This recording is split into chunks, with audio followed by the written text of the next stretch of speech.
E aí, gente, tudo bem com vocês? Galera, vamos falar aqui um pouquinho sobre a interação social e vamos desenvolver aqui sobre o conceito marxista de materialismo histórico dialético. Aliás, o método de investigação sociológica de Marx, o que é o materialismo histórico dialético, beleza? Então assim, gente, vamos lá. Falou de interação social, nós temos que falar o quê? Da dinâmica entre o que o nosso capítulo aí, o que o nosso livro está pedindo, que é as interações entre indivíduo e instituições, ou seja, as relações sociais entre esses dois polos, ok? E lembrando sempre que é bom a gente fazer isso, que existe aí a questão do indivíduo, a relação desse indivíduo com o indivíduo, do indivíduo com a instituição e da instituição com instituição, ou seja, existe aí uma diversificação das relações sociais, ok? E é por isso que é complexo e é por isso que nós precisamos estudar de uma forma assim até cautelosa em relação ao desenvolvimento e as consequências das relações sociais, ok? Então assim, gente, nós encontramos aí, fechando o que nós vimos nos vídeos passados, né, e introduzindo o que é para ser introduzido de novo, nós encontramos aí uma conexão que se chama interação social, ok? Então vamos lá, gente. A interação social, gente, é justamente aí o modo, a forma em que a sociedade interage no espaço social, no tecido social, ok? O como as relações acontecem, o como o dinamismo dessas relações vão gerando outras relações e outros dinamismos, ok?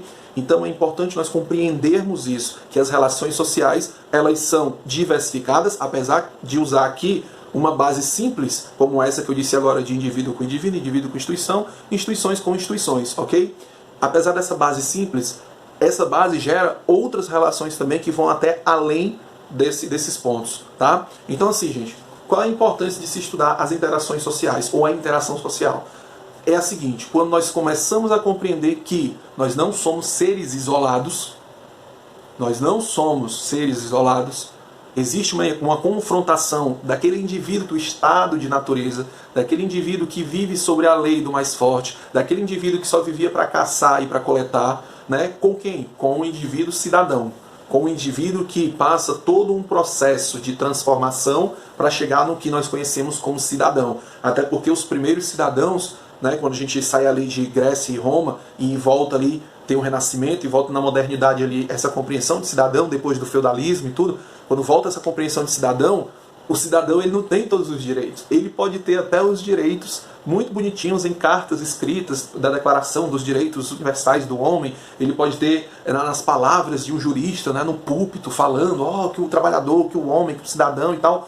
Mas na prática, o indivíduo, gente, não tem liberdade, não vai ter direitos iguais e muito menos fraternidade, ok? Pelo contrário, os indivíduos vão encontrar uma Europa, no caso, né, que é o centro onde nós estamos estudando aqui agora, ele vai encontrar uma Europa muito desordenada, desorganizada, onde nós vamos encontrar senhores de terra fechando as terras comunais, né, onde nós vamos ter a expulsão desses camponeses que vão de forma grosseira e bruta para as cidades e lá vão ser mais brutalizados ainda, agora pelos donos de fábricas, né, pelos grandes industriais, e esses indivíduos, para poderem comer, para poder sobreviver, vão se submeter a toda a sorte que aquela sociedade, que aquela cidade vai proporcionar. Ou seja, as relações sociais como nós conhecemos hoje, a interação social, ela não é construída de agora, mas ela já vem sendo construída há muito tempo, ok? Por muito sangue, por muito conflito, certo? É importante dizer isso. E por que eu estou falando dessa questão do conflito? Porque nós temos que compreender outra coisa. Falou de interação social, nós temos que pensar o quê? Que não existe só uma forma de interação social. Nem em uma sociedade existe uma forma de interação social e nem nas demais pelo mundo existe uma forma de interação social. Ok? Existem várias interações sociais e existem vários conflitos dentro dessas interações sociais. Desculpe. Existem vários conflitos dentro dessas interações sociais. Ok? Então, assim, vamos compreender aqui agora. Como nós reconheceríamos aí as interações sociais e a diferença delas? Pela organização, distribuição dos meios de produção e dos recursos materiais daquele povo, daquela sociedade. Isso é a chave para a gente poder compreender o que é Karl Marx na crítica dele, na análise dele, no objeto de estudo que ele vai ter em relação à sociedade. Ok? Vou repetir aqui então. Nós definimos as diferenças sociais, as estruturas sociais principalmente se baseando em Marx, no momento que nós analisamos as classes sociais que são feitas por indivíduos, onde tem interesses antagônicos, o proletário e o burguês, nós vamos encontrar aí a organização social diversificada nos demais povos e até mesmo na nossa sociedade, numa diversificação a partir da própria diversificação, nós vamos encontrar a organização baseada em quê? Na distribuição material e na produção desses materiais, desses bens, dessas riquezas que serão distribuídas ou não em variadas sociedades, né? No caso aqui no Brasil, nós vamos encontrar aí uma pouca distribuição de renda, nós vamos encontrar em outros países distribuições de renda piores, né? Por mais que seja um país rico, você vai ver que você vai encontrar desigualdade muito grande, como por exemplo Estados Unidos. Existe uma desigualdade social grande nos Estados Unidos, né? E isso pouco se fala. Você vai encontrar aí a Venezuela sofrendo aí desde 2000 os embargos econômicos pesadíssimos elaborados pelos Estados Unidos, pelos países da liberdade, enfim, em que encolhem a economia daquele país e aquele país acaba sendo deteriorado pelo fator econômico, que não se encaixa com o fator econômico dos demais, ok? E aí, esse tema é um tema para a próxima aula, mas o que eu quero dizer aqui são de dois polos diferentes, Estados Unidos e Venezuela, certo? E aqui, Brasil, pois é, também encontramos uma falha nessa distribuição de renda. Então, segundo Karl Marx, o que a gente analisa em Karl Marx, na questão da investigação dele das classes sociais e dos conflitos sociais que vão acontecer, segundo ele, por causa desses embates entre burgueses e proletários, entre ricos e pobres, entre patrões e empregados, né? Isso vai acontecer, então a gente caracteriza as sociedades a partir desses conflitos, né? Lembrando que, segundo Karl Marx, a história do homem é a história da luta de classes, a história da produção dos materiais, das riquezas, é a história do homem. A história do proletário, da proletária que descia a mina de carvão grávida, né, com água até os seios para pegar carvão, né, e saía com um balde acorrentado na cintura, né, com carvão dentro, para poder sobreviver. Você vai encontrar, isso não sou eu falando, você pode encontrar em qualquer foto sobre a Revolução Industrial, qualquer foto sobre a industrialização dos países, você vai encontrar crianças trabalhando assim, jornadas de trabalho extensas, né? Você vai encontrar. Então perceba que não tem essa coisinha bonitinha, legal e tal, do trabalhador, olha que autonomia do trabalhador. Não, você vai ver pelo contrário conflitos. Você vai ver pelo contrário aí muitos problemas sociais. Como por sinal nós já vimos, né, até no iniciozinho do nosso ano aí, com a questão daquela apostilazinha, né, que o tio aqui fez, né? Enfim, então nós vamos encontrar sim conflitos. E é justamente aí onde o Karl Marx vai bater, ok? Então vamos lá, gente. Karl Marx ele trabalha aqui, ó, sobre o método dele de MHD, Materialismo Histórico Dialético. E o que é o Materialismo Histórico Dialético? Materialismo histórico, gente, retrata o que? Fala de quê? Fala justamente da produção material da existência do homem. O que quer dizer isso? Que o quanto o homem produz, a história da produção material do homem é a história da vida do homem. Não existe essa separação, existe pelo contrário, uma ligação. A produção material do homem é a produção da história dele. Dá um exemplo aí, professor. O que eu estou fazendo com vocês aqui agora. Essa gravação, essa aula, né, essa estrutura, o pensamento, o planejamento, tudo isso. Isso faz parte da minha história. Entendeu? Isso vai fazer parte da minha história. E assim, outros trabalhadores. Né? Por exemplo, nesse momento de crise, pandemia.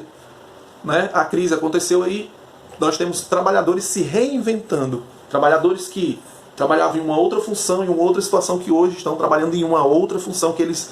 há 3 meses atrás, 4 meses atrás, não conseguiam se ver trabalhando naquilo dali. E agora estão se reinventando, ou seja, estão escrevendo uma outra página da sua história. Por isso que é materialismo histórico. A produção do homem é a produção material. Aliás, a produção do homem é a produção da sua própria história. A produção material do homem é a produção da sua própria história. Ok? E dentro dessa produção material, nós vamos ter o quê? O conflito, a luta de classes. A luta do homem, a história do homem, a produção do homem é marcada por esse confronto entre os donos e entre os indivíduos que trabalham, né? Que geram riqueza. Entre o patrão e o proletário, entre o burguês e o proletário, o operário, enfim, o trabalhador. Deu para entender? Então, beleza. Então, nós temos essa compreensão. E o dialético. Pronto, o dialético, gente, nós vamos remeter aqui, ó. Vamos indo para o passado um pouquinho aqui, mas muito breve, só para a gente compreender. Por exemplo, Platão tinha uma forma dialética de analisar a realidade, de dialogar com as pessoas, ok? nós vamos encontrar outros indivíduos que vão trabalhar também com a dialética. E existe uma semelhança bem pequena na questão operacional do que nós temos aí de Platão, da tese, da antítese e da síntese, ok? Em Karl Marx não vai ser diferente nesses pontos operacionais, mas ele vai trazer algo novo. Vamos lá, o que seria a tese? A tese seria o argumento burguês, seria a mídia, seria o direito, o Estado, a família, a igreja, as escolas, trazendo toda uma narrativa, uma ideologia baseada naquilo que aquele grupo econômico quer, busca. E o que seria a antítese, o proletário, que vai trazer as bases que vão se confrontar com as bases burguesas. Ou seja, a tese é um argumento em que, não só um argumento, é um argumento aqui na nossa explicação, né? É um argumento, mas essencialmente é uma estrutura ideológica, política, econômica, que é desenvolvida propriamente para desenvolver riqueza, o capital não gerando bem-estar social e não gerando igualdade, mas gerando mais dinheiro, entendeu? Então assim, ó, esse capital vai entrar dentro dessa estrutura aqui, que foi produzida pelo burguês para o burguês, e vai gerar mais riquezas para esse burguês. E no momento que gera mais riqueza para esse burguês, que é pensado para ele, gera mais desigualdade para o outro, porque esse outro não é pensado, o proletário não é. Então o que acontece? A tese te dou um emprego, cara. É isso aqui, ó. Eu tô te pagando, pô. Tá fazendo E nós temos a antítese. Mas o dinheiro que tu me paga não é o bastante. Eu não tô podendo pagar minhas contas, trabalhando só aqui e tal, enfim. Então, buscando, mas não tem os direitos disso aqui, não tem como eu exigir mais, então vamos pra rua lutar por direitos, por melhorias de trabalho, enfim. Tá entendendo aqui, ó? Tese e antítese. E aí nós temos o confronto. Desse confronto, nós, segundo Karl Marx, nós vamos ter aí um período de transição, que seria o socialismo, né? Seria ainda a estrutura com o Estado, né? E depois nós teríamos aí a síntese, que seria a partir dessa transição, nesse dissolver, nessa desestruturação das instituições burguesas, né? Das instituições que faziam uma lavagem ideológica, mental ali nos indivíduos, de que aquela realidade sempre existiu e ela que é a boa e tal. O que acontece agora? Com essa síntese, que se chama comunismo, nós acabaríamos com essas bases burguesas e chegaríamos, de fato, à finalidade, ao objetivo máximo da argumentação materialismo e história dialética. Ok? Que seria a compreensão de que teríamos agora bases iguais, distribuição de renda igual e poderíamos agora prosperar a partir dessa igualdade, okay? Dessa síntese, onde pudéssemos somar essa tese do burguês e essa antítese do proletário e fizéssemos aí algo que fosse benéfico para todos, de fato, ok? Beleza? Então nós temos aqui, ó, compreende o objeto da sociologia como aspectos materiais e históricos que ligam o indivíduo e a sociedade. Indivíduo e a sociedade. Indivíduo e meios de produção. Entendeu?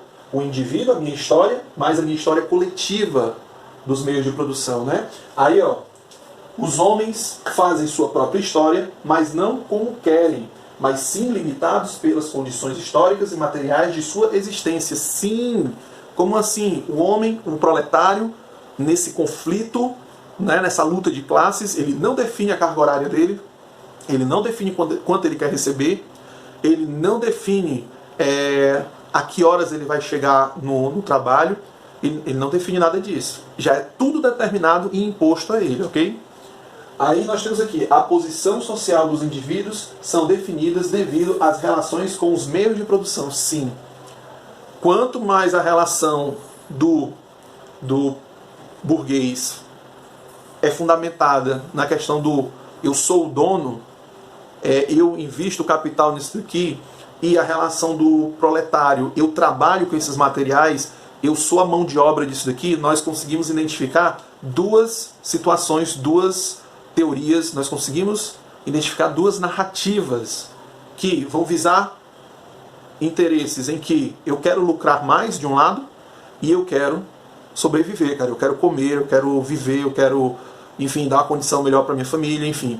Aqui eu já não tenho mais a questão do dar condição melhor para minha família, porque a família já vive numa condição boa. Eu quero o quê? Ter mais, possuir mais, gerar mais lucro, não é? Então perceba que nós temos aí, ó, escancarado aí essa desigualdade social, essa compreensão em que o proletário, aliás, o burguês e o proletário, eles se mantêm ali numa relação, teoricamente, de benefício comum entre um e o outro, mas a gente acaba reconhecendo e percebendo que não. Só um lado acaba sendo beneficiado. Até porque o Estado, o direito, as leis, a família, a igreja, a política, vai sempre estar defendendo esse lado aqui. A mídia vai estar defendendo esse lado aqui. O outro lado lá do proletário? Não. Isso aí não... Isso aí, se ele quiser, vai ser assim e acabou. Entendeu? Então vamos ver agora mais detalhado aqui, gente, sobre burgueses e proletários. Vamos lá. Próximo vídeo, vamos lá.